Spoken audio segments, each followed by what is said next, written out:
जिस दिन से खड़गे साहब हमारे पार्टी के अध्यक्ष बने, हमारे पार्टी के जो संविधान होते हैं, संविधान के मुताबिक सारे पद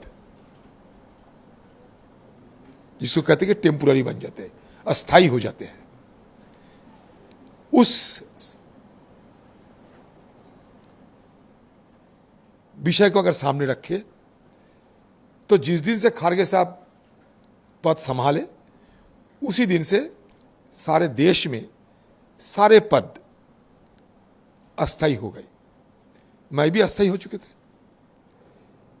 जब चुनाव आई थी तो मैंने कहा था उस समय भी इस पार्टी को कि अगर बंगाल में कोई सीट एडजस्टमेंट करना है, अलायंस नहीं, सीट एडजस्टमेंट, तो मेरी नजरत में होना चाहिए।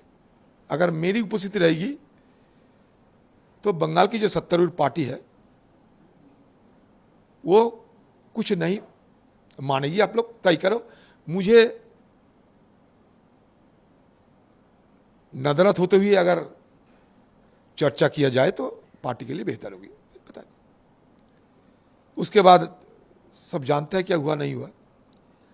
बस चुनाव चलते थे, खड़गे साहब ने टीवी में कह दिया कि मुझे बाहर रखना, अगर जरूरी होगा तो वो भी बाहर रख दिया जाएगा। तो ये सुनकर मुझे थोड़ा दुख भी जरूर हुई थी और उसके बाद नतीजा भी अच्छा नहीं निकली बंगाल की। मैं अध्यक्ष तो रही थी ना, अगर स्थायी हो या अस्थायी हो, तो मुझे लगा कि ये जिम्मेदारी मुझ पर भी आते हैं, क्योंकि इसका नतीजा बंगाल में अच्छा नहीं निकले और इसका तो मेरे ऊपर जरूर इसका जिम्मेदारी लेना चाहिए। तो मैं एक खबर भेजी कि अगर हो सके तो मुझे किसी दूसरे से बदलाव किया जा सकता। तो बाद में खड़गे साहब फोन किया था एक दिन और कहा कि आप दिल्ली में कभी आना चुनाव के बाद, नतीजे निकलने के बाद, और एक साथ बैठ के क्या किया जाए या ना जाए इस विषय पे चर्चा करेंगे। चुनाव के बाद इस बंगाल के संदर्भ पे चर्चा किया जाएगा। बस मैं वही जानता था।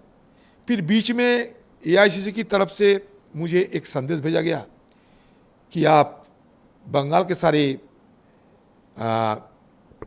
नेतागण को, जो पीसीसी की यानी एग्जीक्यूटिव और जितने नेता है, सबको बुला के इकट्ठा कीजिए, हमें 2 रेजोल्यूशन पास कराना है।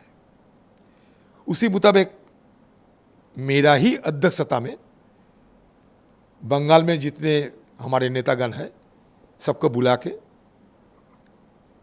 मैंने ये मीटिंग का सारे इंतजाम किए थे और उसमें 2 रेजोल्यूशन भी पास हुई थी। मतलब उस दिन तक मुझे ये जानकारी तो थे कि मैं सभापति होते हुए ही, सभापति की हैसियत से ही ये मीटिंग बुलाया गया जहां ऑल इंडिया पार्टी की रेजोल्यूशन पास हो रहे हैं।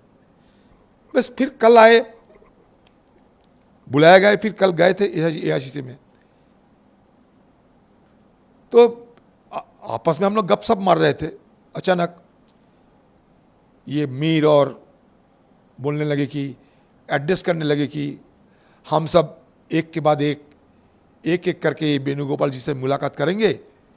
तो एड्रेस करने के पहले कह दिया कि फॉर्मर प्रेसिडेंट भी है यहाँ और फॉर्मर लोकसभा की कांग्रेस पार्टी के नेता है। तो उस समय मुझे पता चला कि मैं फॉर्मर बन चुके हैं। तो मैं क्या कर सकते और बस यही हुई बात, ज़्यादा कुछ नहीं हुई। तो अभी सर आपका ऑफिशियल जो रेजिग्नेशन है वो एक्सेप्ट हुआ है? कोई हमें कोई संदेश नहीं मिला। आप मायूस है सर? जो कोई मायूसी नहीं है। मैं एक छोटे से मतलब फुट सोल्जर हूँ, कोई मायूसी नहीं। मैं छोटे गांव के एक कार्यकर्ता हूँ और मैं कार्यकर्ता की हैसियत से ही पार्टी में शामिल हुई थी। कभी जब एमएलए बने उस समय भी मेरा पद नहीं था। पद के लिए मैं कभी लालची नहीं दिखाई, आज भी नहीं दिखाता, जिंदगी में नहीं दिखाऊंगा।